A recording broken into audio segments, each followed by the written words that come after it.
Pronto, boa noite a todos, boa noite a todas que estão aqui na nossa primeira aula particular, né? Dessa vez uma aula específica para os dois concursos que a gente vai prestar, mas obviamente não só para esses concursos, tá, gente? Fiquem sempre ligados que vem aí uma série de concursos que estavam travados durante a pandemia, concursos que podem mudar a nossa vida, concursos que podem fazer toda a diferença na vida financeira de cada um de vocês que estão aqui presentes, tá? Eu agradeço de coração pela confiança de vocês, né? Júlia, que eu já conheço há muito tempo, Felipe, que eu conheci lá no IEPAM, Fredson e Gênesis também, que eu conheci há um bom tempo, o nosso amigo Manuel, todos vocês que estão aqui nesta noite, estão aqui por confiarem no meu trabalho. Eu agradeço de coração, tá? Espero que vocês gostem do material que eu preparei para que a gente possa trabalhar esse primeiro conteúdo e que a gente possa juntos construir um arcabouço teórico na área das ciências, que muitas vezes é o caso da gente. Eu sei que não, mas meu problema hoje é com a parte de legislação, de português, etc. Mas lembre sempre, antes de passar no concurso, você tem que dominar a sua área também, porque muitas vezes aquele pontinho ali vai fazer muita falta lá na frente. Então você faz a sua preparação no português, no legislativo, mas não podemos nunca deixar de lado a nossa área específica. E para nós, né, eu acho que a maioria aqui, ou todos nesse curso, são biólogos, então a área da biologia é nossa paixão, é nossa chama, porém a gente tem que lembrar que o concurso é feito também de Química e Física quando é professor de ciências, né? Que é para o ensino fundamental. Então vamos lá. Para iniciar o curso, o primeiro tópico que nós vamos trabalhar, compartilhado, tá, pelos dois editais, tanto de Recife quanto de Jaboatão, é o tópico Origem da Vida. Então, sempre que eu for me referir aos concursos que a gente está estudando, eu vou me referir a Sebrasp e a FGV, que são duas bancas muito massa, tá? Eu gosto dessas bancas porque elas são as bancas bem organizadas. A gente às vezes pega aí uns concursos com as bancas menores, como a ADM-Tec, a IDH-Tec, a própria Advise, que fez a prova do Lagoa do Carro. Essas provas com bancas menores, elas tendem a ter um problema conceitual na hora da prova, que você vai ler, muitas vezes a questão não está bem elaborada. Com a FGV e com a Sebrasp, a gente não vai enfrentar muito esse problema, né? A gente vai encontrar questões bem formuladas e que muitas vezes precisam sim do seu conhecimento teórico multidisciplinar, que é o que a gente vai ver sempre nas questões dessas bancas, tá? Então, vamos começar essa aula de hoje, tá? Primeiramente, antes de falar da origem da vida, de fato, eu quero dizer a cada um de vocês que o esforço de vocês vai ser premiado com a colheita de um bom resultado. Então, cada um de vocês, tá? Cada um de vocês conseguirão aquilo que tanto almejam, que é a aprovação no concurso público. Eu torço porque vocês são meus amigos. E a gente sempre tem que torcer pelos amigos para que eles possam também sempre fazer sucesso. E muitos aqui já são sucessos, né? Fredson aí com a residência docente, com a questão de formação de professores, é muito sucesso. Felipe nas suas aulas práticas aí, seu manejo dos alunos também é sucesso. Cada um de vocês tem bastante sucesso para exaurir. Mas vamos lá. Quando a gente fala de origem da vida, a gente tem que associar a origem ao universo. Obviamente, não existe uma lei que diga como o universo surgiu, como o planeta Terra veio à existência no princípio. Porém, existem teorias que estudam essa origem, tanto do ser humano, quanto do planeta e do universo. Então, se a gente for olhar numa escala geológica, a origem do universo ela é datada há cerca de 15 a 20 bilhões de anos atrás. Ou seja, é muito tempo, é um tempo que a gente não tem como medir atualmente, porém, nós temos como testar. Então, vários testes, como o acelerador de partículas, esse aí é o projeto que tem lá em São Paulo, não esqueci o nomezinho agora, mas nós temos o acelerador de partículas em São Paulo, temos vários outros espalhados pelo planeta, que são grandes, tá? São grandes tubos onde eles colocam literalmente prótons, elétrons, nêutrons para percorrer, ou átomos também, para percorrer uma grande distância em uma velocidade absurda e muitas vezes colidir entre si, para que eles possam testar as questões de como surgiu o universo. Então toda vez que a gente fala de origem do universo, a gente tem que lembrar que tudo que a gente vê, desde a matéria do ser humano, do solo do planeta Terra, do Sol, das estrelas e dos planetas, tudo no universo estava aglomerado em uma singularidade que era muito pequena, muito densa e muito quente. Então anota aí no teu caderno ou no teu bloco de notas.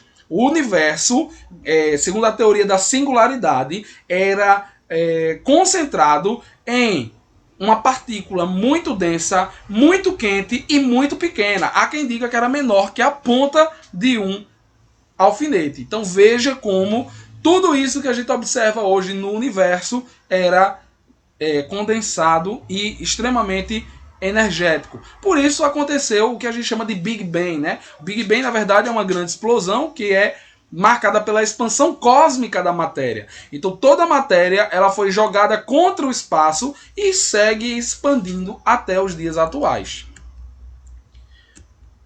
Então, tecnicamente, lá no momento zero, né, no momento do Big Bang, aconteceu algo excepcional para a formação da matéria como a gente conhece, que foi a formação das partículas prótons e nêutrons. Então, a partir da formação dos prótons e dos nêutrons, nós poderíamos formar os núcleos atômicos, e esses núcleos atômicos eles vêm a dar origem à matéria como a gente conhece.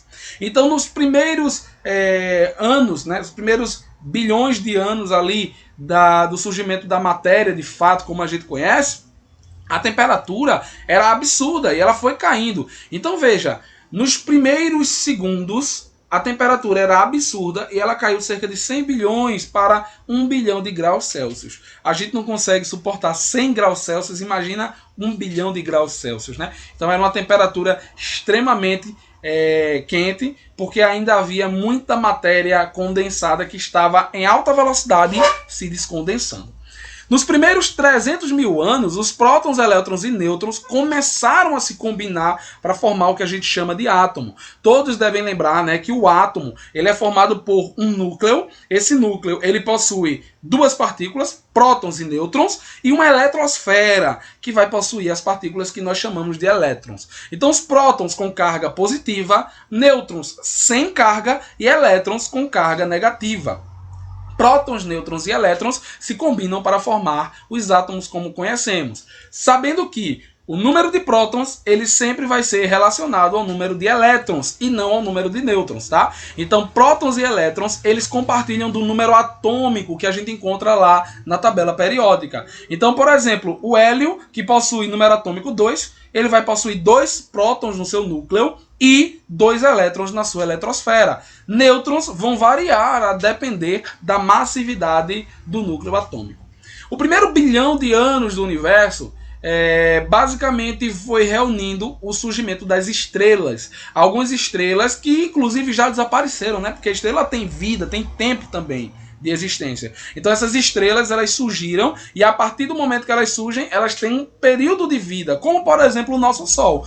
Nosso Sol, ele nasceu há cerca de 5 a 6 bilhões de anos atrás, tá? É mais ou menos essa a cronologia. E ele tem mais 5 bilhões de anos de vida pela frente. Então veja que são cerca de 10 bilhões de anos a vida de uma estrela como o Sol. Mas dependendo do tamanho da estrela, a vida pode ser maior ou pode ser menor. Algumas estrelas que a gente está vendo hoje, quando olhar para o céu essa noite, já desapareceram. O que a gente vê é um resquício da luz que viaja pelo espaço. Porque apesar de ser muito rápida, a luz ela também tem um tempo para perseguir, tá? Então, o Sol surgiu há mais ou menos 5 bilhões de anos atrás e logo em seguida surgiram os planetas. E um deles, de grande importância para nós, é o planeta Terra. O planeta Terra, ele possui mais ou menos 4,6 bilhões de anos. Ou seja, ele tem uma idade muito próxima do Sol, porque na época em que o Sol surgiu, ele reuniu grande massa de poeira e gases que foram se condensando nos planetas. 4 planetas gasosos e 4 planetas rochosos, tá certo? Então a Terra primitiva, assim como todos devem lembrar, era um ambiente extremamente quente, extremamente anóxico, ou seja, não tinha condições de ter seres vivos, não tinha água líquida, tinha vapores e gases na atmosfera, uma atmosfera muito rarefeita, inclusive, que foi com o tempo ganhando corpo, né, vamos dizer assim. Então esse planeta recém-formado, ele era uma rocha flamejante que na verdade não tinha condição alguma de suportar a vida. Então, quando a gente fala de idade geológica ou idade da Terra, a gente sempre vai tratar em éons, eras, períodos e épocas, tá?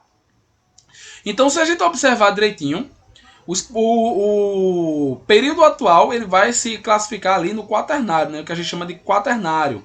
Já o período onde existiam os dinossauros a gente chama de período jurássico, né? O triássico, grandes animais invertebrados e assim sucessivamente. Mas vamos lá. Nosso planeta ele precisou resfriar. Há quem diga que o resfriamento do planeta Terra aconteceu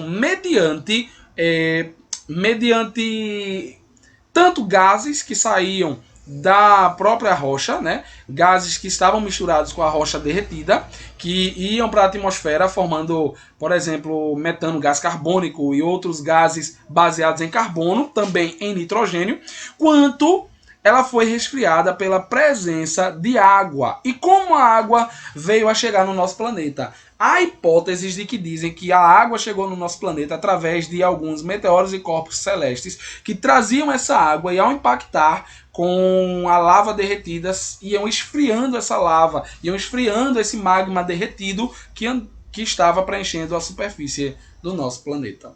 Só lembrando que quem tiver alguma dúvida, que quiser perguntar, sinta-se à vontade, tá, para falar, porque eu estou vendo aqui o slide, não estou com a visão plena de vocês não. Então olha aqui esse quadro mostrando de forma geral como se dividem os dois principais éons da Terra, né, que é o que a gente chama de fanerozoico. Esse nome fanero quer dizer visível. Então a época fanerozoica é aquela que a gente tem uma maior visibilidade dos resquícios que ficaram da história. E que época é essa? É a época do Cambriano. O Cambriano é marcado pelos primeiros seres com exoesqueleto, como por exemplo os trilobitas, e também as primeiras conchas calcárias dos moluscos. Então, obviamente, a formação de fósseis de animais que possuem carapaça é muito mais provável e fácil do que o surgimento de fósseis de animais que não têm essa carapaça ou que não têm estruturas sólidas, como por exemplo peixes. Quando deixam fósseis, a parte mais visível do fóssil de um peixe é a escama e a coluna vertebral, né? Também o crânio. Mas, obviamente, antes, quando eram bactérias ou invertebrados, havia uma grande dificuldade para a formulação do que a gente chama de fóssil, tá? Por isso que o pré-cambriano, antes do cambriano, é tido como uma era um pouco subescura, né? Uma era onde as coisas estavam um pouco escondidas e a gente não tinha como ter uma facilidade para acessar esse conhecimento, para acessar essa informação aí com a formação de fósseis, tá? Então, o Cambriano, surgiram as primeiras conchas. Após o Cambriano, né, vem o que a gente chama de Ordoviciano, onde se marcam o surgimento dos peixes, ou seja, os primeiros vertebrados, tá? Há cerca de 495 milhões de anos atrás. As primeiras plantas terrestres, elas vêm surgir lá no Siluriano, há mais de 400 milhões de anos atrás. Depois vem os primeiros anfíbios, né? Ou seja, há o domínio dos vertebrados na Terra. Os anfíbios são o primeiro passo para o domínio dos vertebrados no solo. Depois vem o Devoniano, tá? Depois do Devoniano vem o que a gente chama de Carbonífero. Na verdade, o Carbonífero ele é marcado pela presença do carvão vegetal. E esse carvão mineral vegetal, que é de origem vegetal, é um carvão que se originou pela não degradação das árvores, que são ricas em lignina. Então imagina, a árvore ela morria e ela ficava sofrendo a ação das intempéries, mas não existiam micro-organismos capazes de consumir a lignina. Então essa lignina, com o passar do tempo, era soterrada e dava origem a grandes jazidas de carvão. há uma questão aí. Nessa época, os fungos e as bactérias, né, elas não tinham capacidade de consumir esse carbono existente na lignina. Há quem diga que o Carbonífero é o período onde os primeiros fungos de fato surgiram na Terra com a capacidade de quebrar essas substâncias, tá? Aí vem Triássico, Jurássico e o Cretáceo, que são as épocas que marcam os primeiros dinossauros, né, lá no Triássico, o Jurássico, onde surgiram os primeiros mamíferos e algumas aves, mas também que houve o boom, né, o pool de crescimento dos dinossauros, e vem o Cretáceo, que é quando houve a extinção desses dinossauros, né, e as primeiras angiospermas surgiram. Tá? E a partir daí vem o que a gente chama de Cenozoico, né, a era Cenozoica, onde a gente vai ter um conhecimento melhor das épocas, como por exemplo o Paleoceno, onde os primeiros animais serão surgindo, né, animais que nós domesticamos irão surgindo, como os cavalos, né, mamíferos de grande porte. No Oligoceno, onde existem a proliferação da nossa ordem, né, da ordem primata. Depois vem o Pleistoceno, que é marcado basicamente pelo surgimento dos hominídeos, e vem o Holoceno, tá? O Holoceno, ele é marcado pelo aparecimento do homem, o Homo sapiens, que é aquele que a gente conhece. Lembrando que hominídeos são aqueles que formam a família hominídea, né? Que vem bem antes do Homo sapiens. Nós temos vários hominídeos aí na história terrestre, tá? Então, como era a atmosfera do planeta? Até hoje não se tem certeza de como essa atmosfera era, mas alguns estudos, principalmente os de Oparin e Haldane, né, estudos, por exemplo, com o gelo do Ártico, né, você pegar gelo de altas profundidades, dá uma possibilidade de você conhecer como era a atmosfera de milhares de anos atrás. Então a hipótese de Oparin e Haldane, após muitas pesquisas, era de que gases como metano, nitrogênio, amônia, hidrogênio, água, monóxido de carbono, gases baseados em enxofre, o próprio dióxido de carbono, né, o gás carbônico, esses gases, eles tomavam a nossa atmosfera. Então, obviamente, os primeiros seres vivos que surgiram no planeta, eles surgiram em uma condição de anaerobiose, tá? Não existia ar, não existia oxigênio na atmosfera do planeta. Por isso que há essa suposição de que era uma atmosfera tóxica, uma atmosfera anóxica, tá? Inclusive Miller e Urey, em 1953, realizaram um experimento que tentava hipotetizar, né, e colocar na prática aí as ideias de Oparin e Haldane. Como era esse experimento? Nós temos dois compartimentos, tá? Esses dois compartimentos, eles possuíam, num deles, água fervente, tá? Você colocava água para ferver, e eles eram ligados por tubos. O segundo compartimento ficava com vapor da água que foi fervida no primeiro compartimento. Mas havia a adição de alguns gases, simulando a atmosfera primitiva. Essa atmosfera primitiva, ela sofria, então, descargas elétricas, tá? E essas descargas elétricas, elas simulavam a atmosfera que era bastante desequilibrada, né? Bastante irregular no período em que o planeta estava se estabilizando ainda. É uma atmosfera muito instável, eletricamente falando. E depois eles condensavam esse vapor de água junto com os gases que foram sobrecarregados com descargas elétricas, e coletavam essa água acumulada. E assim eles percebiam o surgimento de biomatérias ou biomoléculas orgânicas, certo? Então, a partir daí, nós temos o aparecimento das primeiras biomoléculas orgânicas. Primeiro, moléculas orgânicas simples, e depois moléculas orgânicas complexas que surgiam a partir dessas moléculas simples. Luiz Felipe veio dizer aqui que veio perguntar se as questões de concurso geralmente tratam das eras e épocas. Vê só, de todos os concursos que eu fiz, normalmente quando eles tratam de geologia, da história geológica da Terra, eles vão se apegar sim a a essas divisões mais bem definidas, que são as eras, tá? Normalmente não tratam dos éons, do Fanerozoico e do Pré-Cambriano, tá? E nem vão tratar das subdivisões. Eles vão ficar mais presos ali a eras e a épocas. Mas tem uma questão, você tem que começar não a decorar, Felipe, mas a lembrar. Por exemplo, carbonífero, lembra carbono, lembra carvão. Pleistoceno, questão do surgimento ali dos hominídeos. Aí tem a parte do Cretáceo.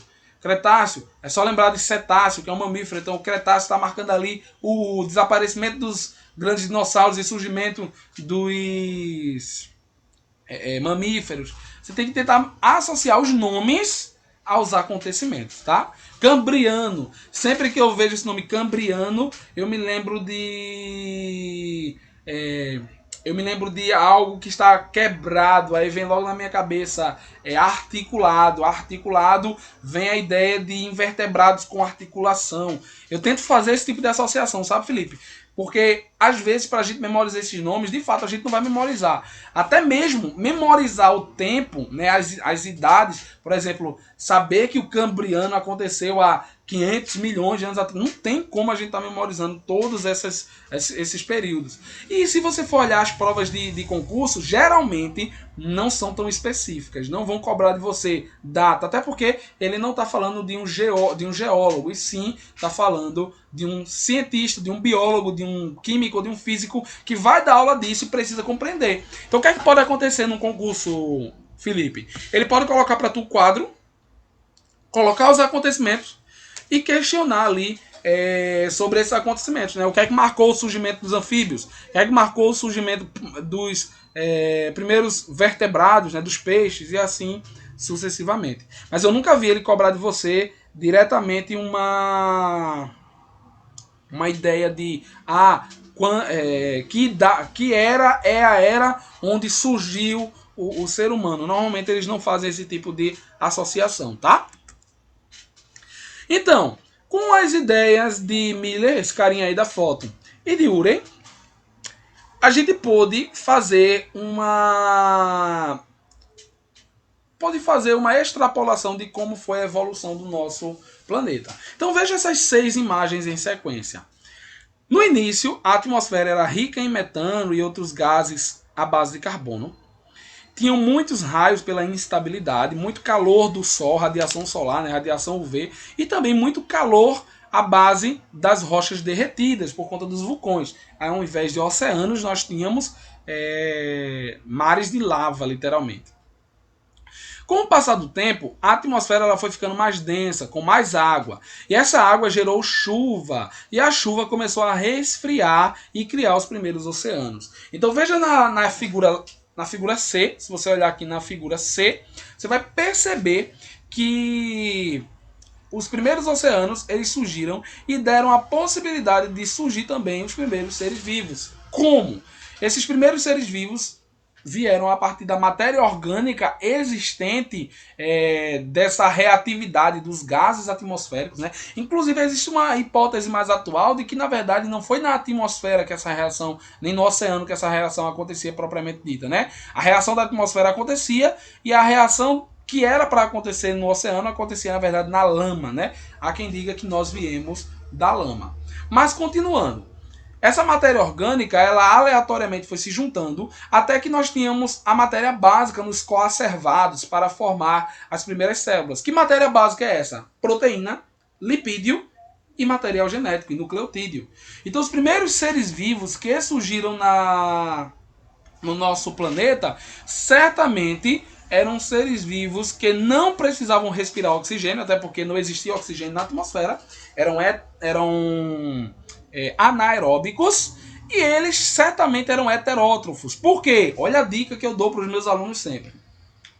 Imagina uma fábrica, né? Uma fábrica, tá? Uma fábrica ela vai produzir ali alimentos. Ela vai produzir macarrão em larga escala. E eu vou comprar esse macarrão no supermercado. Mas eu também posso fazer macarrão em casa. Mas o que é mais fácil? Num momento ali onde eu preciso comer, comprar o macarrão já pronto no supermercado ou fabricar o macarrão juntando os ingredientes primordiais. Obviamente, É mais simples comprar o macarrão. Então a mesma coisa no nosso planeta. O que é mais simples? Surgir um organismo com uma maquinária metabólica bem básica, né? Fazendo fermentação, ou um micro-organismo com uma maquinária bem desenvolvida, como as cianobactérias, fazendo fotossíntese, precisando de clorofila, quebrando a água a partir da luz solar, logo após isso, gerando ali o ciclo do carbono, né? O ciclo de Calvin, para poder realizar a fotossíntese de fato. Isso aí é muito complexo. Fermentação é simples. 10 passos da glicólise, né? Depois que os 10 passos da glicólise vai acontecer, a gente vai ter um processozinho de quebra do ácido pirúvico no que a gente chama de fermentação. E essa fermentação, ela dá menos energia, porém, em condições de uma terra primitiva, a gente vai ter mais facilidade para o metabolismo, tá? Então, por isso que a gente pode dizer que os primeiros seres vivos certamente surgia a partir da ideia heterótrofa. Felipe lançou uma pergunta aqui, deixa eu ver a pergunta que ele lançou.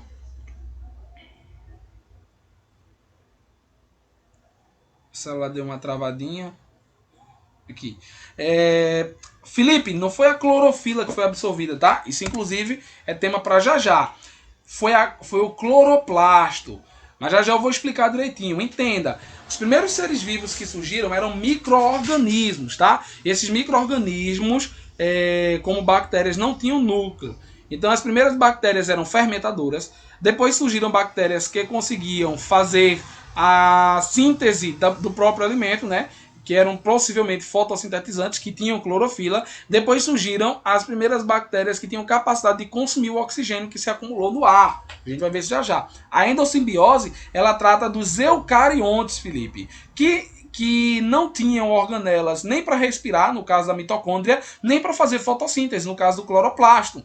Então houve a aquisição, tá? A absorção dessas bactérias e a criação de um vínculo de simbiose. Mas antes da gente continuar, vê, Felipe, como é tratada pela FGV a ideia de origem dos seres vivos, né? De evolução e de desenvolvimento do planeta.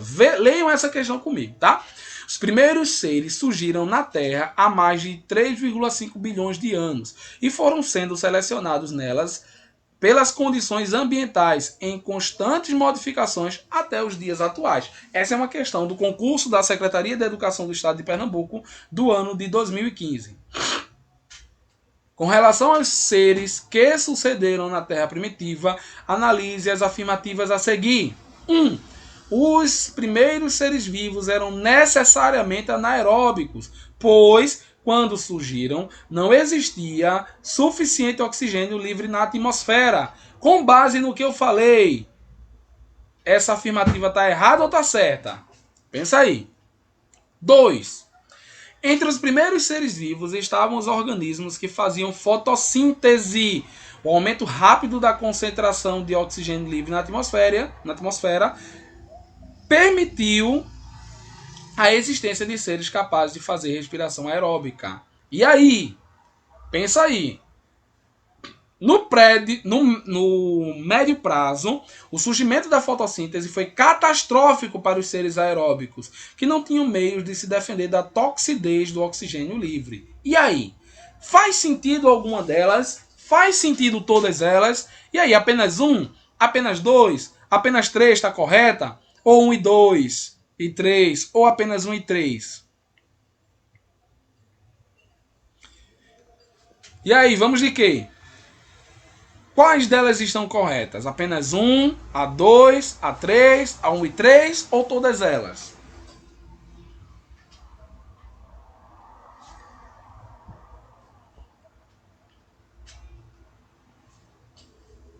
Quem mais? Quem mais? Olha aí. Tem gente dizendo que vai de A, tem gente dizendo que vai de D. E aí?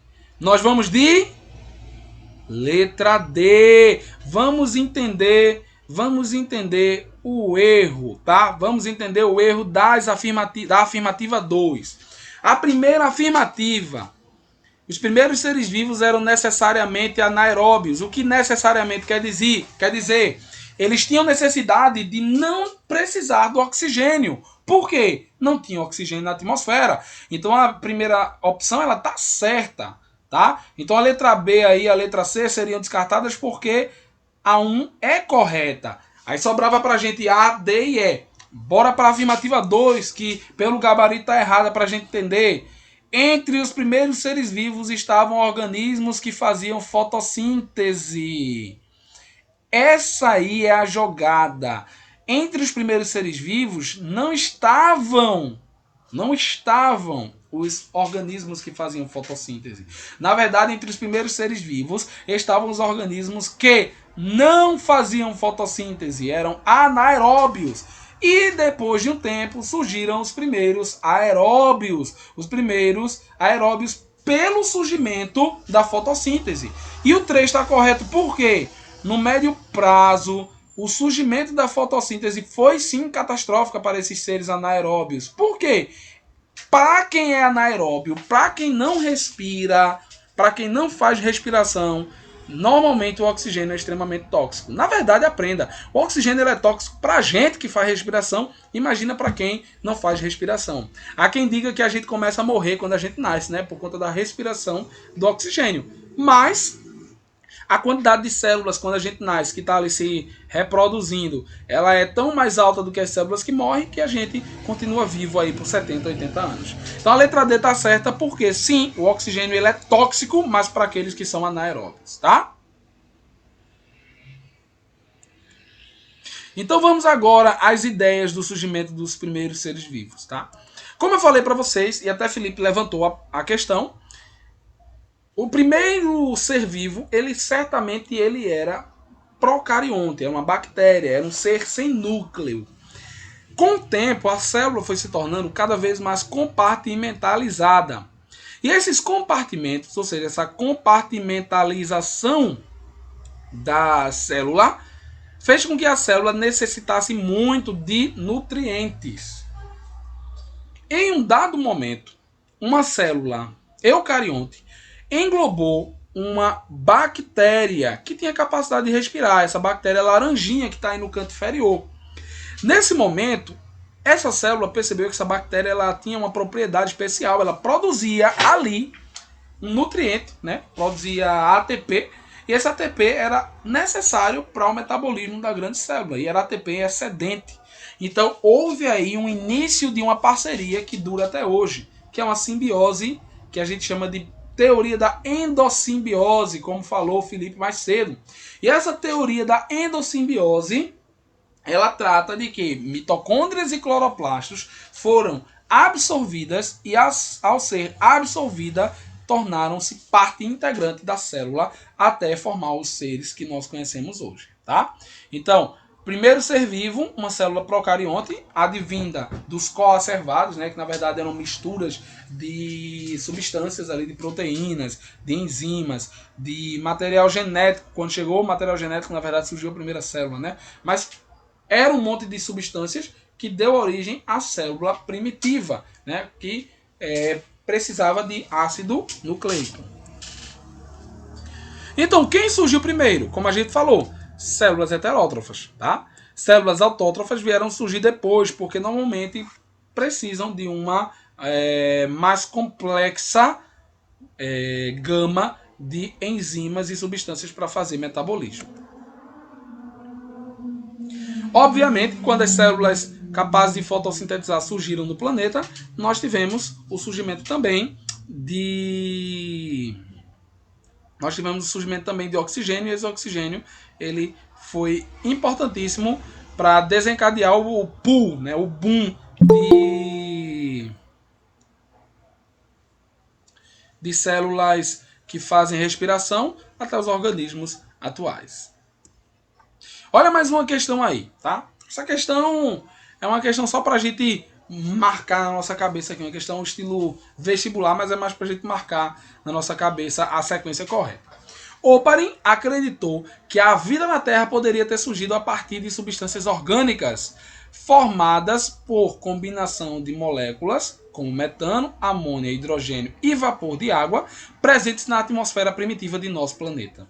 Depois teriam ocorrido a síntese proteica nos mares, a formação de conservados e o surgimento das primeiras células. Levando-se em conta os processos de formação e as maneiras de utilização dos gases oxigênio e dióxido de carbono, a sequência mais provável dos seres vivos na Terra é a de organismos. Analisa aí e fala.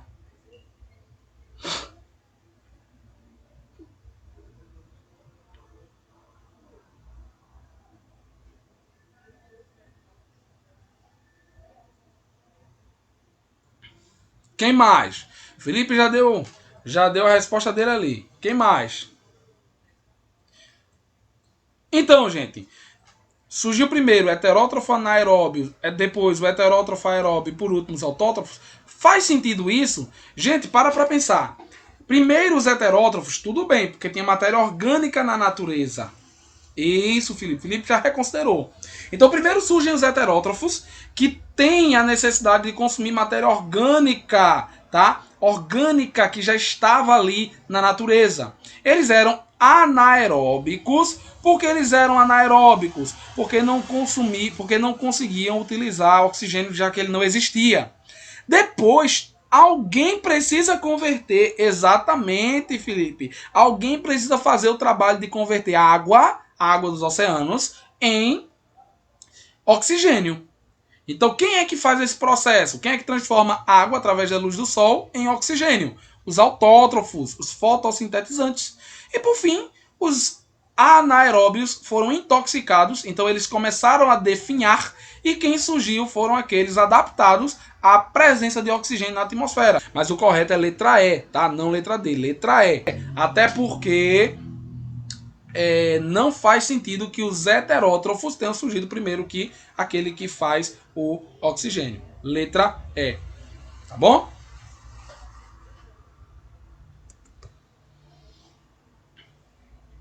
Vamos agora falar da ideia de surgimento dos seres vivos no planeta Terra.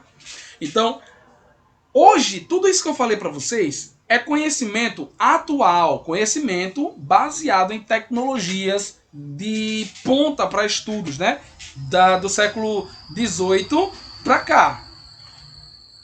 Então, na verdade, nem do século XVIII. Século XVIII eram as coisas muito atrasadas, mas século XX para cá. Esquece século XVIII. Século XX para cá. Então, para pensar. Como é que os pesquisadores na área das ciências naturais, né, os famosos historiadores naturais, porque não existia biologia, pensavam que os seres vivos surgiam? Eles levavam em consideração duas coisas. A primeira era o vislumbre do desenvolvimento reprodutivo de um ser vivo. Ou seja, se eu vejo o ser vivo se reproduzindo, eu sei como ele se reproduz. Por exemplo, todo mundo sabe que um cachorro, para se reproduzir, precisa cruzar com a cadela e eles vão ter os filhotes. Mas antigamente as pessoas não observavam, por exemplo, a reprodução de moscas. Então sequer sabiam que a mosca tinha uma fase larval que era totalmente modificada, né? Ou seja, era um organismo que precisava sofrer metamorfose, transformação completa para poder virar adulto. Por isso que por muito tempo uma teoria chamada de abiogênese ou teoria da geração espontânea, ela foi aceita e foi utilizada dentro das pesquisas e das contações de história, né, sobre o surgimento dos seres vivos, tá? Até mesmo da crença de que os seres surgiam espontaneamente. Então, alguns pesquisadores, tá, lá nos inícios das pesquisas em história natural, como Paracelso, eles tentavam formular como alguns pequenos vertebrados surgiam. No caso dele, juntava-se água, ar, palha, madeira podre, e o resultado eram pequenos vertebrados, como tartarugas, né, alguns anfíbios, como sapos, rãs e pererecas, e também alguns mamíferos, como ratos. Olha direitinho, O que é que isso tudo tem em comum? Na verdade, se você olhar direitinho, todos esses animais, eles normalmente têm formas peculiares de se reproduzir, né? Os anfíbios, eles utilizam seus girinos, né? Tem uma fase intermediária, põem seus ovos em corpos de água. Os ratos normalmente têm comportamento mais fossorial, gostam de se esconder tanto embaixo da terra quanto em locais como tocas. E as tartarugas, né, esses répteis aí, eles têm o costume de escavar e colocar os seus ovos baixo do sedimento. Então, obviamente, se você catucar lixo como palha e madeira podre, você vai encontrar normalmente um sapo escondido, você vai encontrar ratos e em tempo de nascimento de tartarugas, você vai ver saindo do chão, né, brotando das profundezas, as tartarugas. Há quem diga, por exemplo, que noite de raio e trovão, né, normalmente coincide com a eclosão dos ovos de certos répteis, tá? Então, normalmente, essas teorias elas eram um pouco mirabolantes. Olha a ideia de Helmut. Helmut, que era médico, ele fez uma receita para produzir seres vivos. E como era essa receita de Helmut? Você ia juntar camisas sujas, germe de trigo, e o resultado seriam ratos.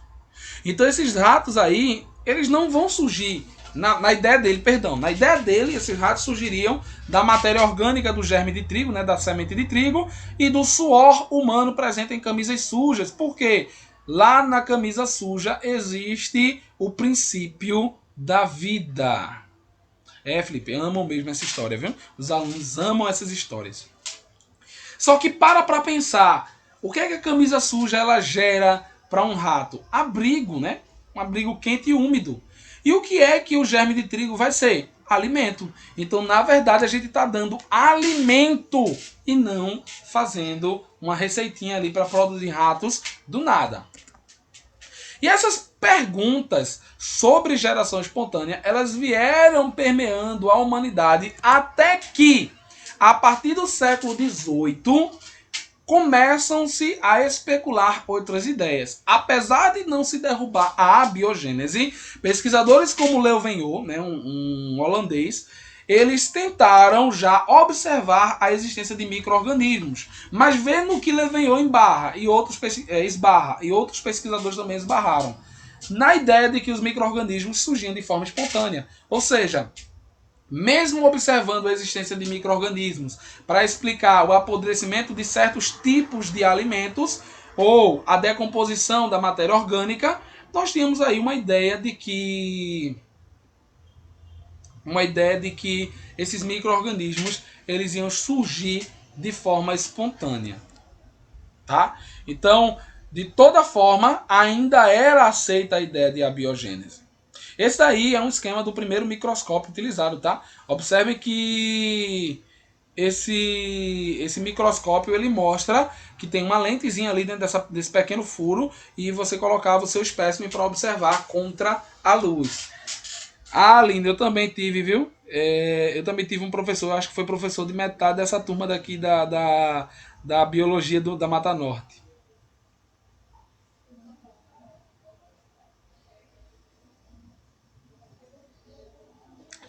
Sim, Joana, já já vai terminar, porque a gente está utilizando o Google Meet gratuito, tá?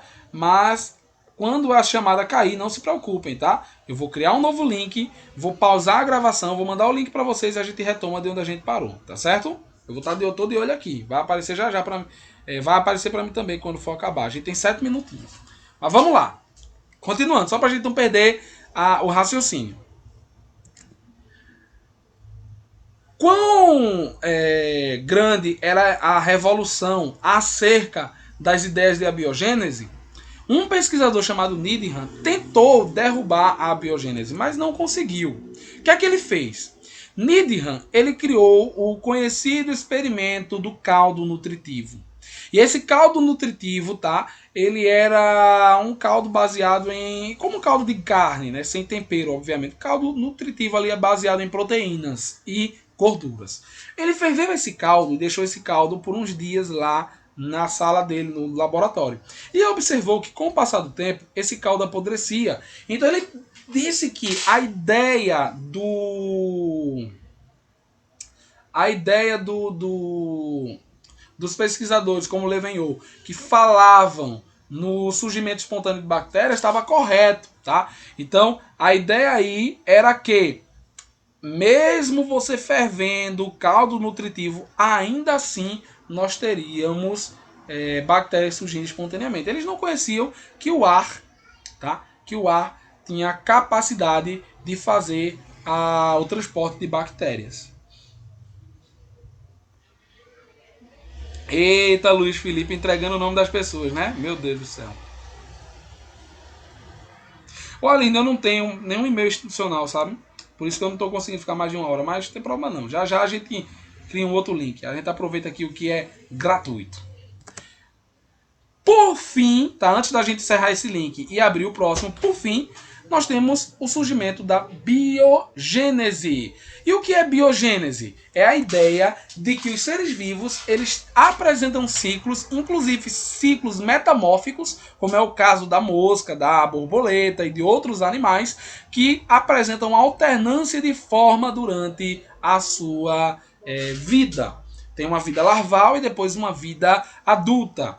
E quem é que tenta derrubar de fato a abiogênese e trazer a biogênese à tona? Spallanzani, tá? Então, Spallanzani, ele vai conseguir fazer um experimento que vai comprovar. Antes dele, alguém contribuiu para a ideia básica de que seres vivos eles tinham essa reprodução metamórfica. Mesmo assim, Francisco Redi, ele é conhecido por defender a abiogênese, tá? Por quê? Mesmo percebendo com o experimento dos copinhos e da carne que moscas colocavam larvas, né? Colocavam ovos e surgiam larvas desses ovos. Mas a ideia dele não explicava, por exemplo, porque a carne, mesmo no pote fechado, ela apodrecia ainda assim, né? Então ele observou o desenvolvimento larval de alguns organismos. Em contrapartida, já ajudou bastante nas ideias de Spallanzani. Spallanzani, ele fez o mesmo experimento de Needham, contudo, Spallanzani fechou o tubo, né? Fechou ali o balão volumétrico, fazendo com que o caldo que foi fervido, ele passasse mais tempo sem sofrer com o aparecimento de bactérias. Há quem diga que primeiro ele fechou com rolhas. Então, com o passar de um longo tempo, surgiram bactérias, porque as rolhas permitem infiltração de bactérias, tá?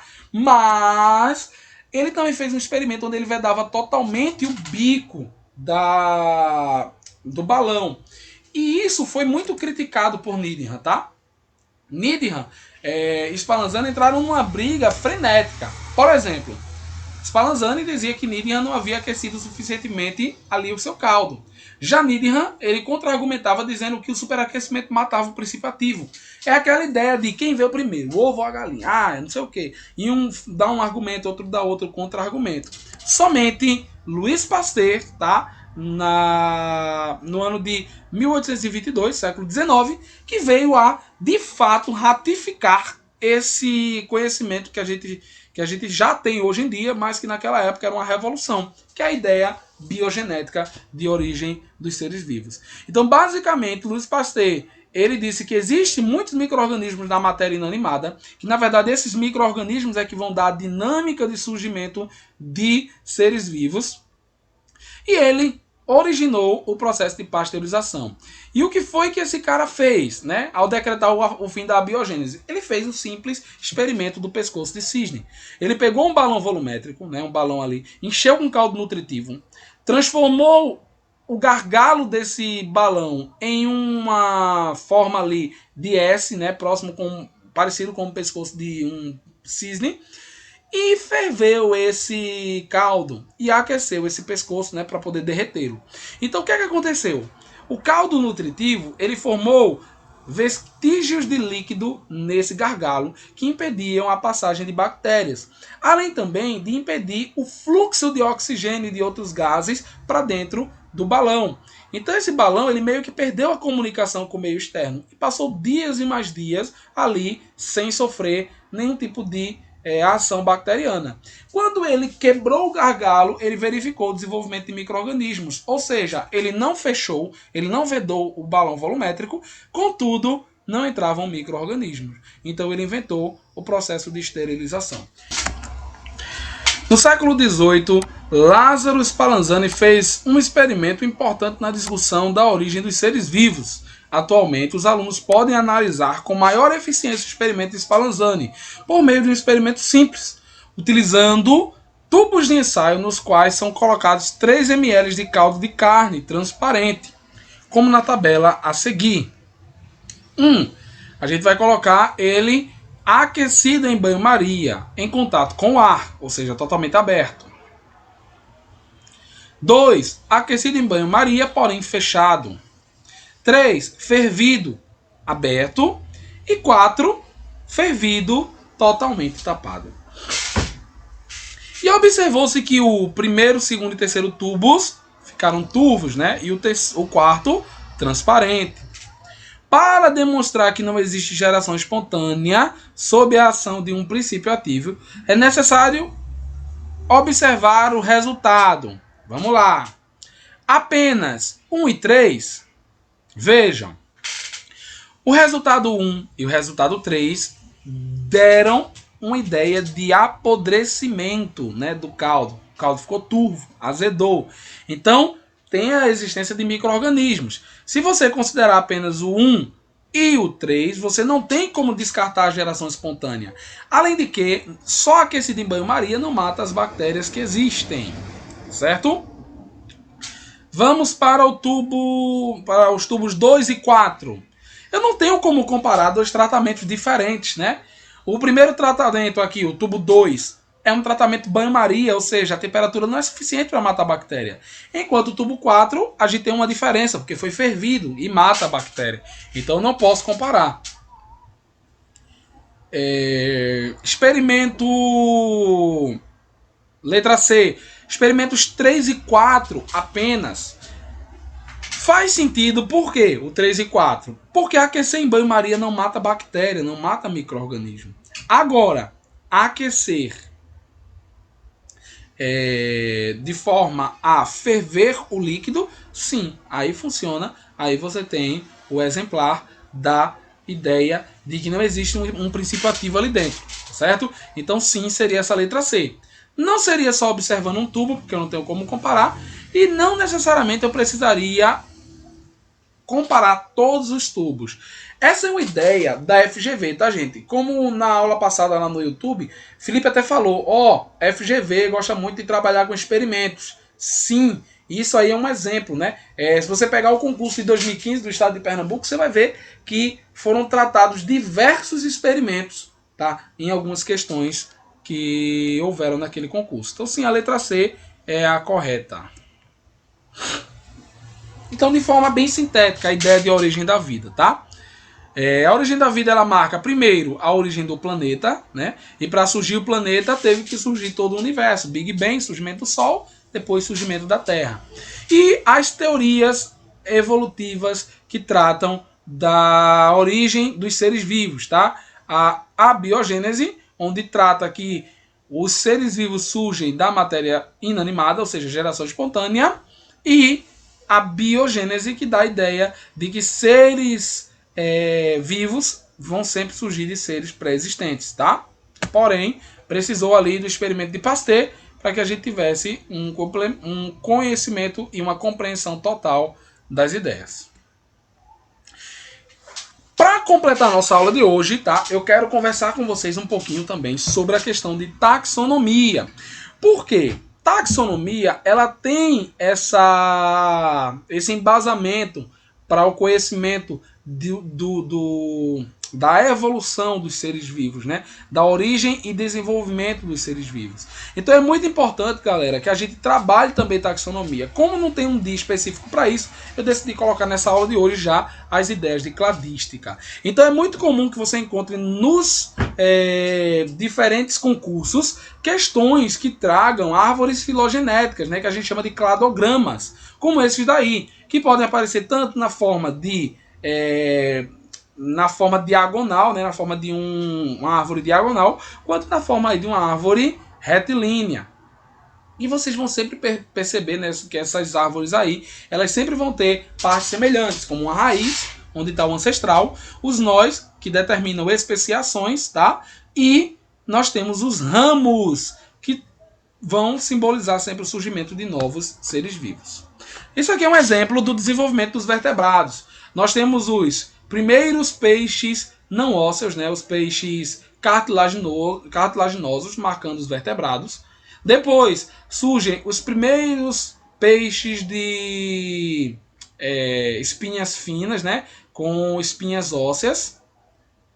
Depois vem surgir os primeiros tetrápodes, como os anfíbios, né, que vão dominar o ambiente terrestre. Depois surgem os primeiros animais que põem ovos. E dentre eles, né, os animais que vêm por ovos ou que possuem ovos, nós temos os répteis e as aves, que permanecem até os dias atuais colocando ovos.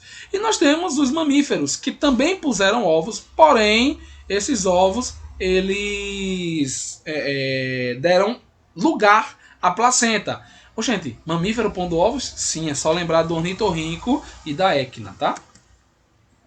Vamos ver uma questãozinha aqui voltada para essa ideia de cladística e evolução, principalmente dos primatas.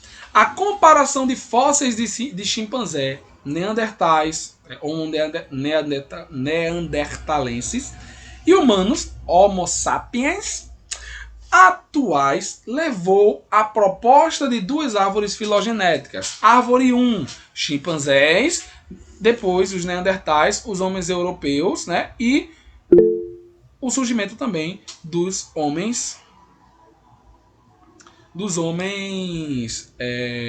atuais. E ali na árvore 2, primeiro surgem os chimpanzés, depois Neandertal 1, Neandertal 2 e depois europeus e os homens atuais. As sequências de DNA dos fósseis dos Neandertais 1 e 2 foram comparadas aos humanos atuais da Europa e da Ásia e da África. E notou-se que as sequências de DNA mitocondriais dos dois tipos de Neandertais diferiam 3,5%. E as sequências dos DNA mitocondriais de ambos os tipos de Neandertais e dos demais seres diferiam em 24%. Esses dados apoiam, vejam, se a gente observar direitinho, esses dados apoiam apenas a árvore 1, porque aproximam os neandertais de europeus. Gente, vejam, as afirmações elas falam que há uma diferença entre dois tipos de neandertais de cerca de 3,5%. Então há uma diferençazinha ali evolutiva. E fala que outros tipos de seres, né, e os neandertais 1 e 2 diferiam cerca de 24%. Então, não seria correto aproximar neandertais e europeus, como na árvore 1, em um mesmo período, em um mesmo evento de especiação. Em tese, neandertais eles estariam no mesmo evento de especiação, o 1 e 2, mas apresentariam diferenças para os outros seres que foram relacionados. Então a letra A ela não parece muito correta. Vamos para a próxima. Apoiam apenas a árvore 2 porque evidenciam grande diferença do Neandertal, né, dos dois Neandertais e seres humanos. Veja, está apoiando a árvore 2, né? Porém, a gente tem que anotar aí para ver se essa é a mais correta, porque está falando de grande diferença entre os neandertais e os humanos, tá? Então vamos deixar aí marcadinho para a gente ver se de fato é essa. Vamos para as próximas. Letra C. Apoiam apenas a árvore 2 porque mostram que N1 e N2 são diferentes. Já é um outro ponto de vista, né? Vai apoiar a árvore 2 porque mostra essa diferença mitocondrial aí de Neandertal 1 e Neandertal 2. Deixa também essa marcadinha. Essas seriam as duas que trariam uma confusãozinha também, né? Bora para a letra D. Apoiam ambas as árvores porque tanto apoiam o parentesco de neandertais com europeus quanto de outros humanos. Essa daí não tem nada a ver com as duas afirmativas, né? Não parece ter nada a ver com as afirmativas acima listadas. E letra E, não apoiam nenhuma das árvores. Também discordo que não apoia nenhuma das árvores. Então, para mim, a discussão ficou aí entre a letra B e a letra C, tá? A letra A eu achei a mais distante. Então vamos avaliar de forma geral como a letra B correta. Por quê? A letra C está falando que mostram que N1 e N2 são diferentes. Mas aí vem a questão, tá? Não está apoiando a árvore filogenética 2 porque Neandertal 1 e Neandertal 2 são diferentes entre si. Mas sim porque eles são diferentes dos demais, como mostra a letra B. Então é esse local que a gente marcou aí, ó, evidencia uma grande diferença entre Neandertais e humanos. É aí que a gente pegaria essa questão. Porque a letra C não fala dessa diferença entre eles e os diferentes tipos de hominídeos. Tá? Então a letra C estaria errada só por isso, só por dizer que Neandertais são diferentes. E isso é o que apoia a árvore 2. Não! A árvore 2 ela é apoiada porque Neandertal 1 e 2 são semelhantes, porém têm algumas diferenças, mas apresentam diferenças dos demais europeus e humanos.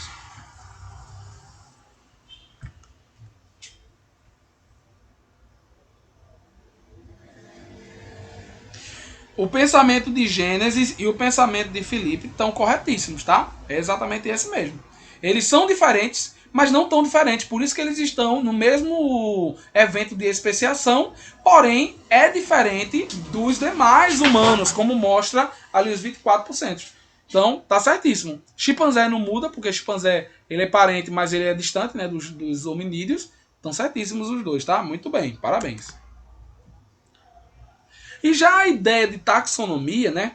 Quando a gente fala de cladística, a gente está falando mais de uma organização filogenética, tá? Que seja uma ideia filogenética. Já a taxonomia, ela vai estimar o nome dos seres vivos no nosso planeta, né? Então existe uma especulação de que existam mais de 30 milhões de seres, né, de espécies de seres vivos no nosso planeta. Porém, a gente conhece pouco mais de 1 milhão. Esse número atualizado hoje deve estar perto da casa dos 2 milhões de espécies, tá? Até porque a cada dia surgem mais espécies conhecidas. Então, a distribuição mais ou menos, falando assim, né, com dados não tão atualizados, até porque todo dia está se atualizando, é que existam muitos micro-organismos, muitas plantas, porém, os organismos mais conhecidos, né, que mais tem descrição de espécies, é o grupo dos invertebrados. Né? Para quem aí ex-aluno da UFPE, Gênesis, Fredson, Genesis, né? Os invertebrados aí do professor que vocês gostavam muito lá na Federal, tá? É muito apreciado pelo nosso amigo Luiz Felipe, ainda bem que ele não conheceu esse professor, tá? Não vou citar nomes para não comprometer, mas Gênesis sabe do que eu estou falando. Se quiser escreva porque não sai na gravação. Mas continuando.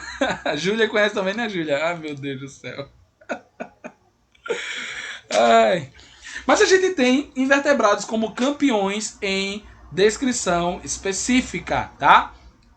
Mamíferos são aqueles que têm menos espécies, mas obviamente não é porque tem pouca descrição. Até porque é um dos grupos mais bem descritos que existe. Porém, realmente é porque a biodiversidade de mamíferos é bem menor do que a biodiversidade de outros seres vivos. Os seres vivos eles vão apresentar duas formas básicas. São os seres acelulares, aqueles que não têm célula, como vírus e prions, né, ou prions. E aqueles celulares, que podem ser procariotos ou eucariotos. Né? Procário, aqueles que não possuem cariomembrana. E eucariotos, aqueles que vão ter a cariomembrana. Então esses organismos acelulares, como os vírus, eles vão ter uma cápsula proteica, né, chamada de cápsula mesmo, né? Capsídeo, na verdade, e vão ter um material genético, que muitas vezes é DNA ou RNA, ou como citomegalovírus, podem ser os dois, tá? DNA e RNA. É um caso aí recente, mas existente. Inclusive eu aprendi isso com o meu professor, Felipe, né, Felipe? Ele que me falou e me instigou a pesquisar sobre o citomegalovírus. Já os organismos celulares são aqueles que apresentam uma célula. E essa célula ela é bem compartimentalizada, né? Tem membrana plasmática, tem material genético. Dependendo da célula, pode ter núcleo, né? Eucarionte e procarionte. Né? Procarionte não tem núcleo, eucarionte vai ter núcleo. E pode ter organelas aí, né? Essas organelas não membranárias, no caso das bactérias e de todas as outras células, tem organela não membranar, mas nós temos as organelas membranárias presentes apenas nos organismos celulares. Então esse ramo taxonomia é muito temido por muitos biólogos porque ele trata de uma nomenclatura que normalmente está escrita em latim. Então os biólogos começam a sofrer quando estão tratando da taxonomia dos seres vivos. Quem é que propôs esse sistema atual de classificação? Nosso amigo Linneu, né? Carl von Linné, ou Linneu, propriamente dito. E ele tinha algumas regras básicas, como usar latim para denominar grupos específicos de organismos, né? Gênero e espécie, uso de categorias de classificação, tá? Hierarquicamente organizados, de ordem decrescente, do maior para o menor, uso de duas palavras para determinar as espécies, tá? E essa classificação ela poderia ser feita de forma natural, tá? Ou de forma artificial. De forma artificial, a gente está observando ali, né, de forma ampla. Ou seja, tu vai apenas ver algumas características externas do organismo e classificar o organismo quanto à sua espécie. E a classificação natural ou científica, ela vai considerar o parentesco evolutivo, ou seja, filogenia, sistemática, dados de morfologia, embriologia, anatomia, fisiologia e até genética. Os sistemas dos 5 reinos, tá?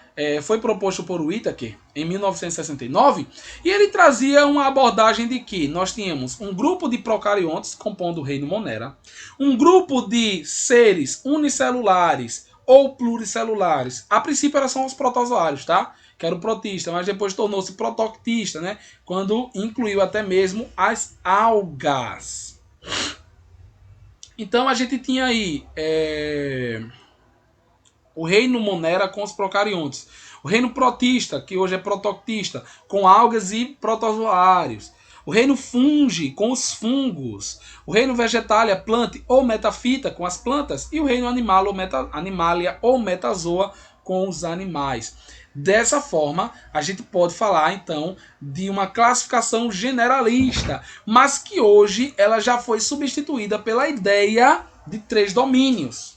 3 domínios abordam que os seres vivos são classificados quanto a sua, não só a sua estrutura celular, mas também a questão da sua estrutura metabólica. Por exemplo, foi-se observado que bactérias são mais distantes dos eucariontes do que as arqueobactérias, e que um ancestral comum deu origem às bactérias e posteriormente origem às arqueas e aos eucariontes.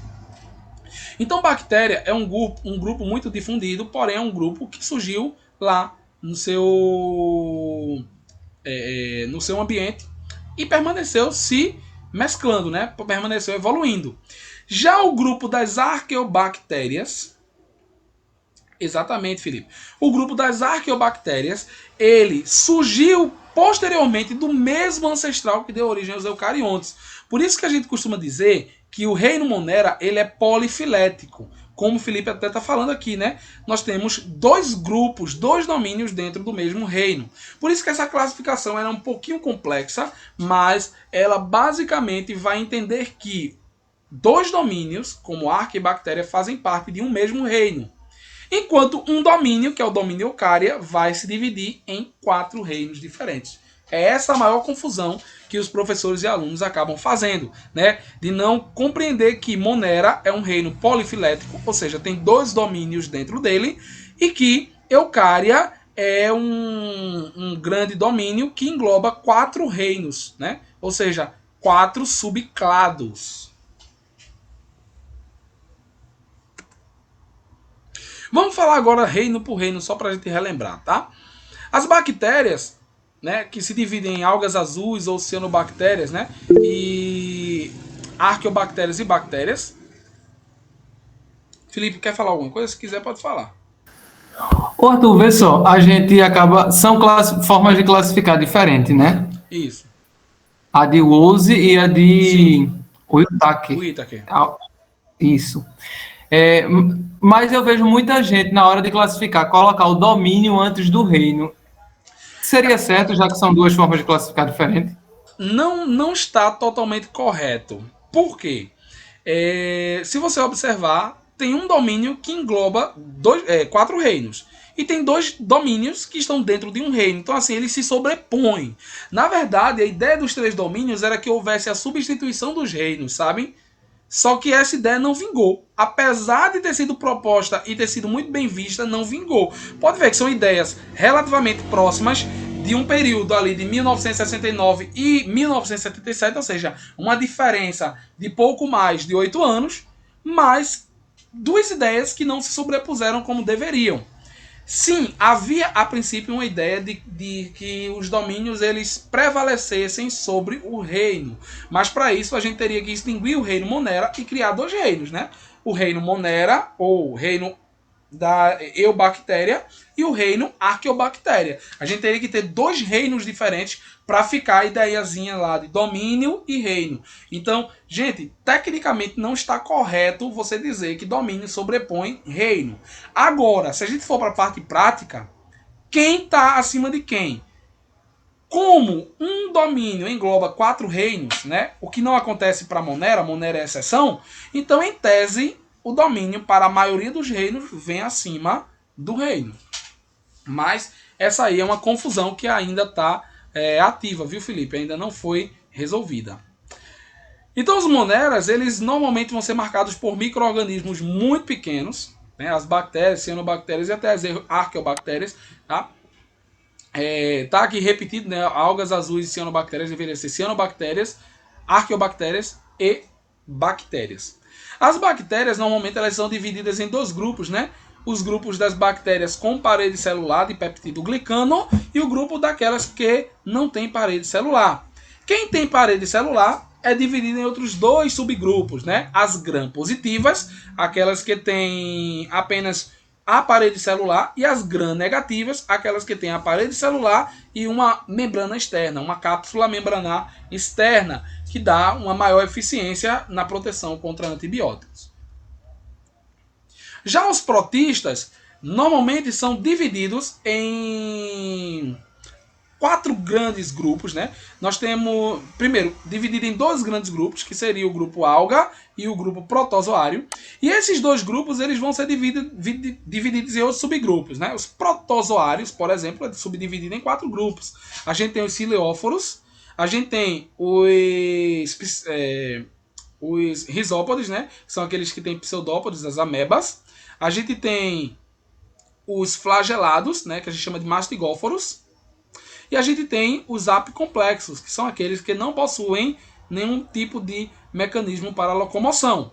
Já as algas, elas vão possuir 2 subgrupos. A gente tem macroalgas e microalgas, né? Dentre as macroalgas, a gente tem as algas verdes, clorófitas no caso, as algas vermelhas, rodofícias, e as algas marrons ou pardas, feofícias.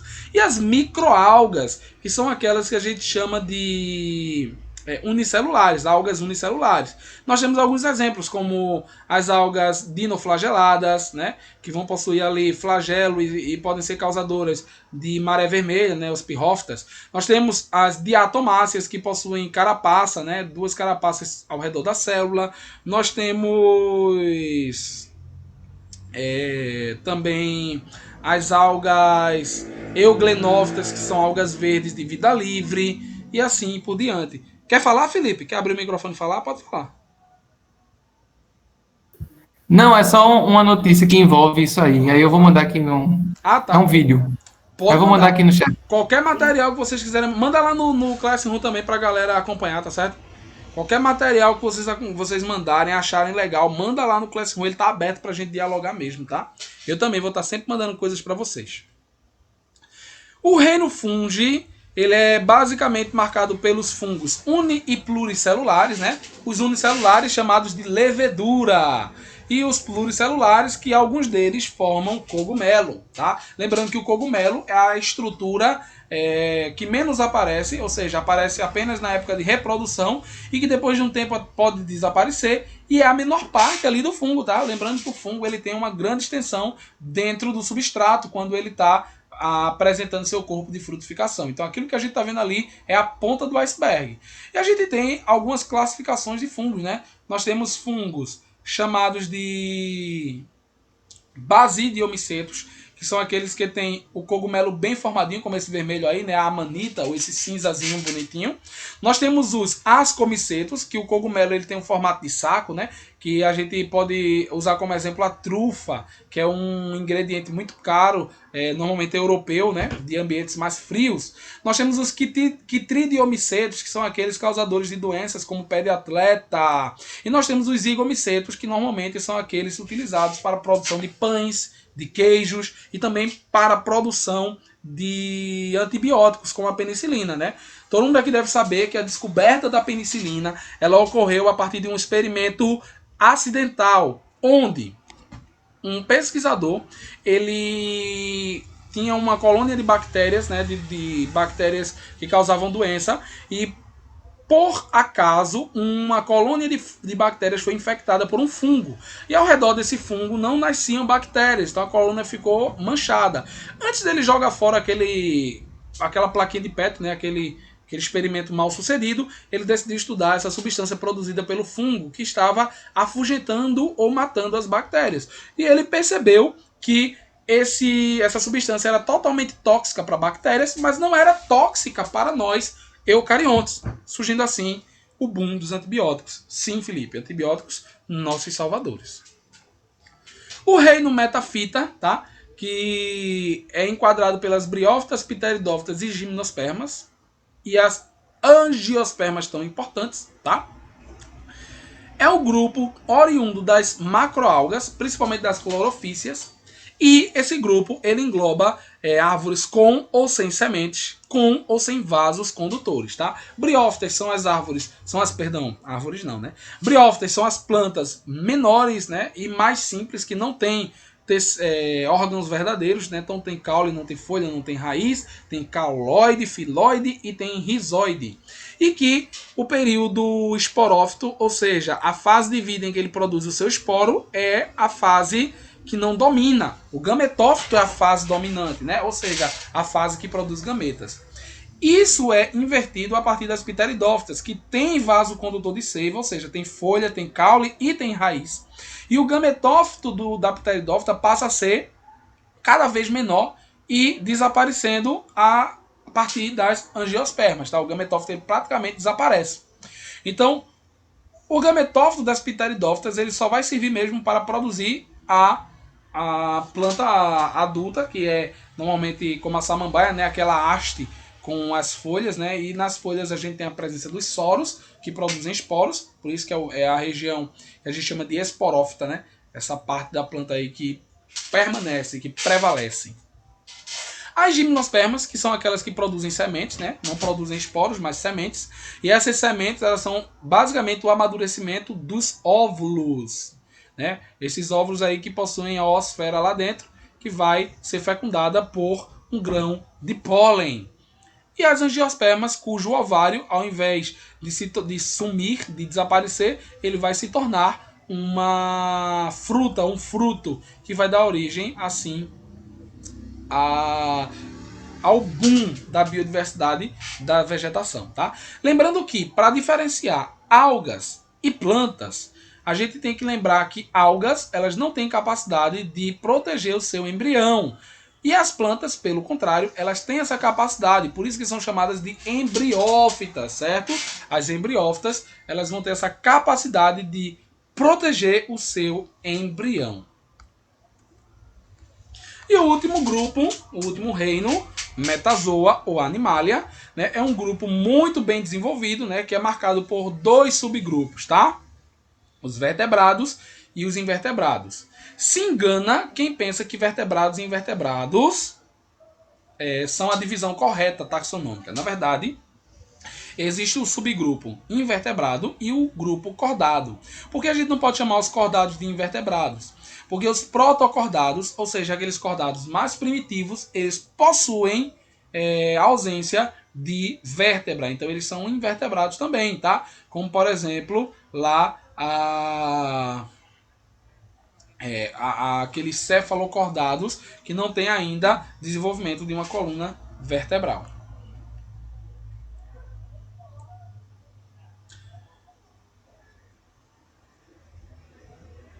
Sim, Felipe. No caso, por exemplo, dos anfioxos, que não tem ainda uma coluna vertebral. Muito bem.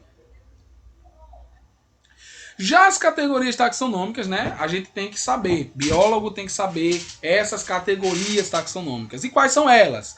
Né? A gente tem em ordem crescente espécie, que são aqueles que cruzam entre si e têm descendentes férteis, que vão ser agrupados em gêneros, ou seja, gêneros possuem uma ou várias espécies semelhantes. Os gêneros se agrupam em famílias, tá?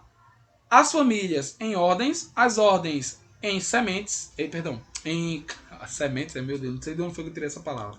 As ordens em classes, as classes em filos, os filos em reinos, tá?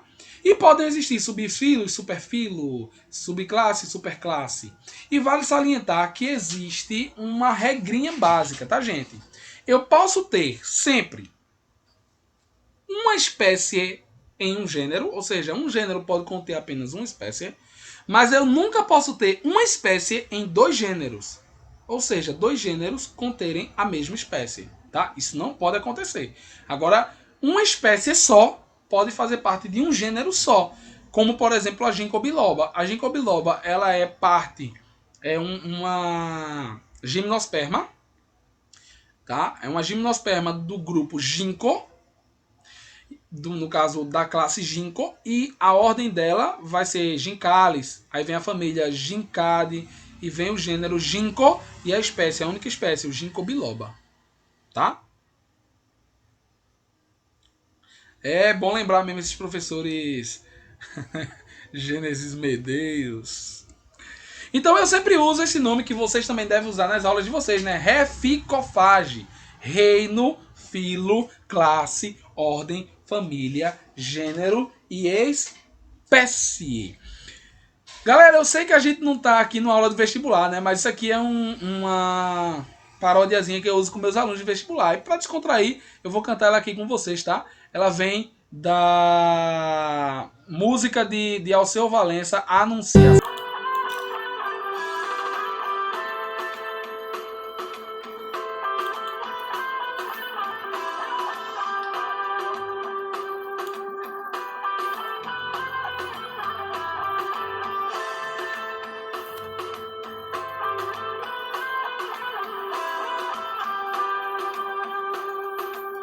Os seres vivos devem ser classificados.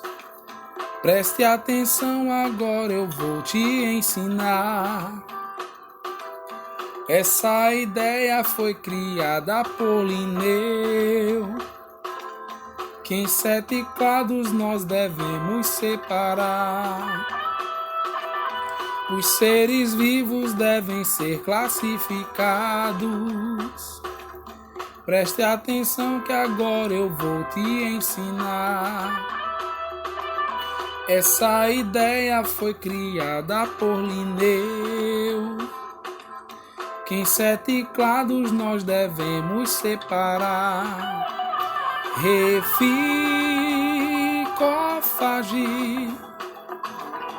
é hora de memorizar.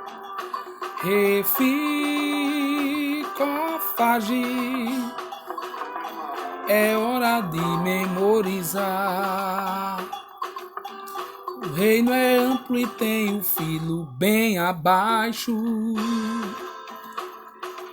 seguido pela classe, ordem e família. Escreveremos em latim o próprio gênero, e a espécie tem 2 nomes bem assim. Reficofage, é hora de memorizar. Reficofage, é hora de memorizar. É hora de aprender e fixar conceitos na cabeça. Muito bem, turma. Só um momento de descontração, eu gosto de fazer muito isso. Quem quiser pegar aí para cantar com seus alunos, sinta-se à vontade, tá? Para cantar essa parodiazinha. Então, quais são as regras propostas para a nomenclatura binomial, ou seja, de dois nomes? São essas regrinhas. Ó. Primeiro, o nome tem que ser escrito em latim ou latinizado. Eu não vou nem me apegar muito a isso, porque você já tem essa ideia, né?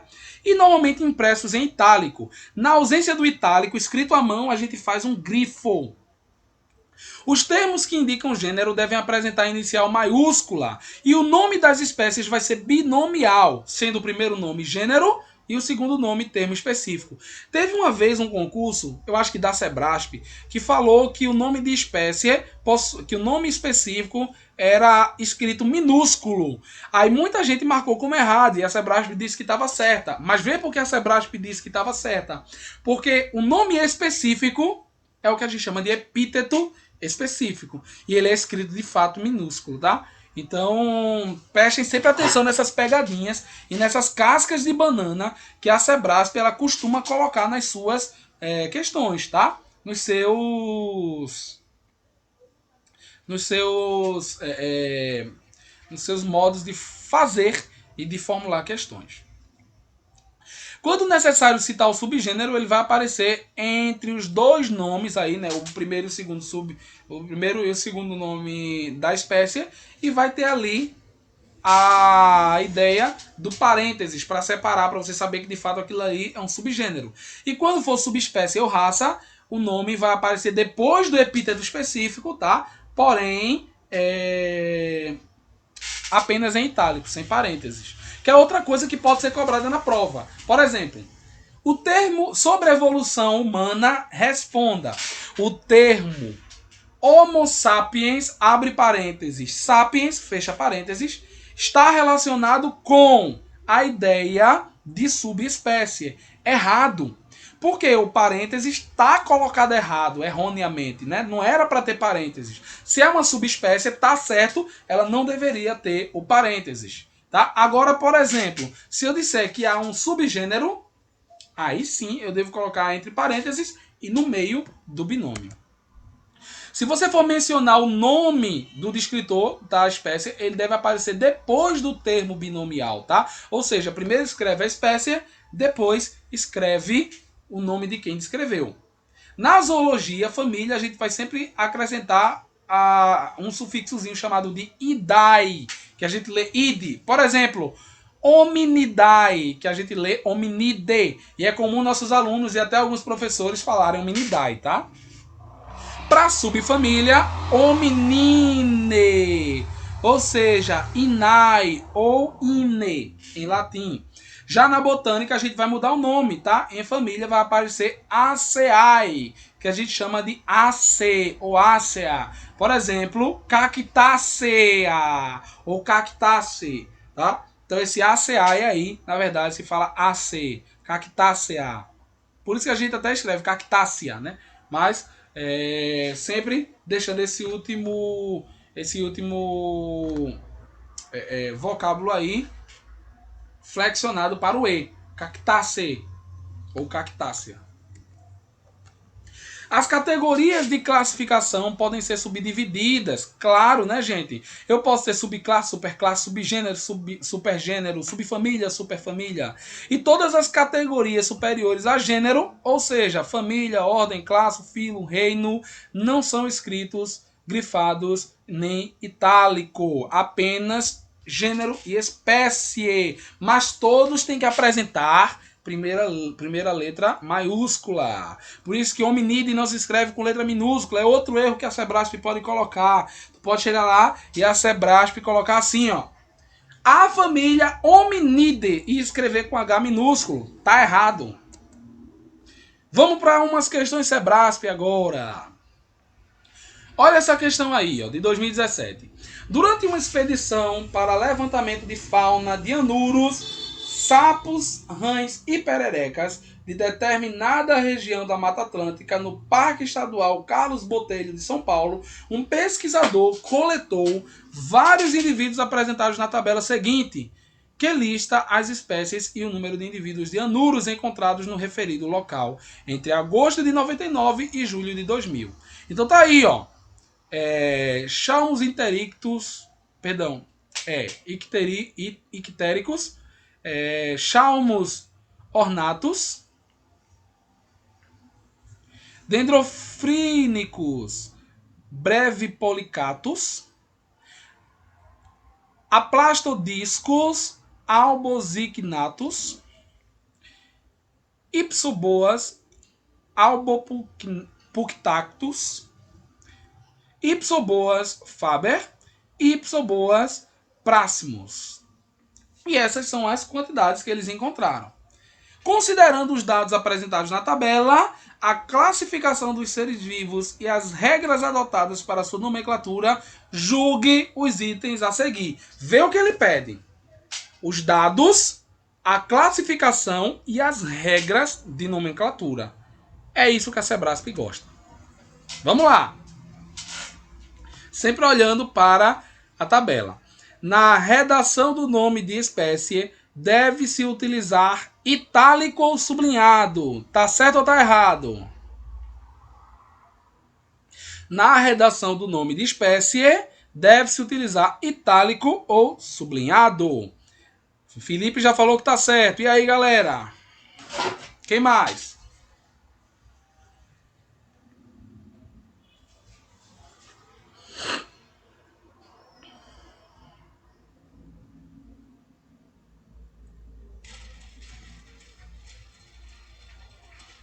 E Felipe tá certo. Joana também tá certa. Muito bem. Sim, a gente acabou de ver que a redação deve obedecer o itálico sublinhado, né? Ou itálico ou sublinhado. Vamos para a próxima.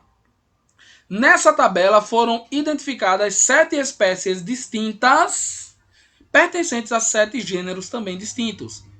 Tá certo ou tá errado? Quantos gêneros, Felipe?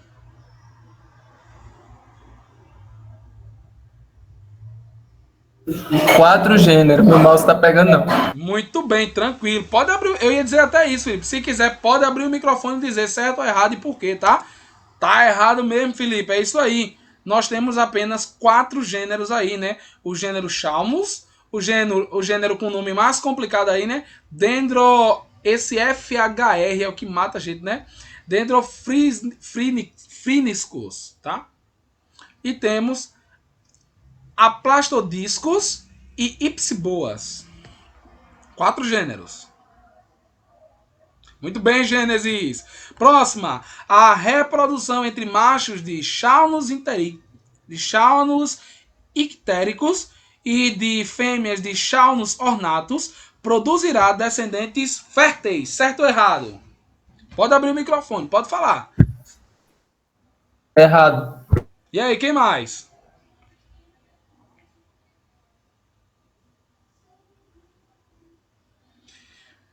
Muito bem, Gênesis errado também aí, tá certa a resposta de vocês, tá?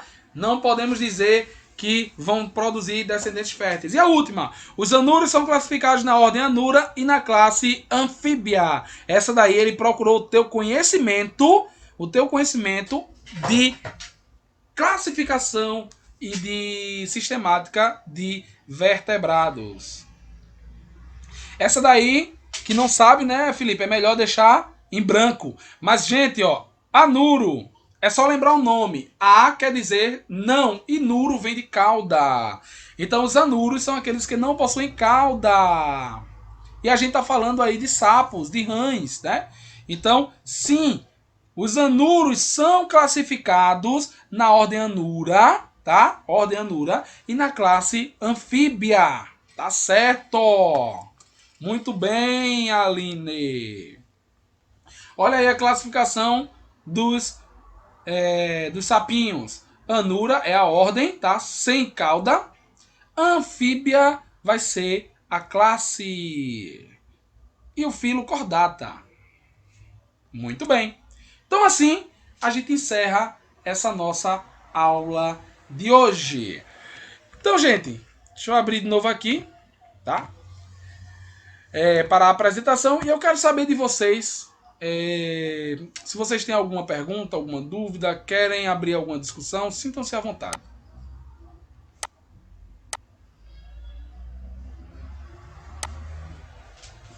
E aí? E aí, Felipe? E aí, Júlia? E aí, Joana? E aí, Manuel? Pode abrir o microfone, viu, Aline? E falar, caso queira alguma coisa também. Eu tenho certeza que muitas coisas aqui a gente relembrou da época da faculdade, coisas que a gente aprende lá no comecinho da faculdade, que vão ficando de lado. E quando a gente vai dar uma aula de ciências, muitas vezes a gente não aprofunda, né? A gente não aprofunda esses detalhes, tá? A gente não consegue de fato numa aula de ciências ou de biologia, aprofundar esses detalhes da parte evolutiva, da parte classificatória, da origem dos seres vivos, da origem do planeta.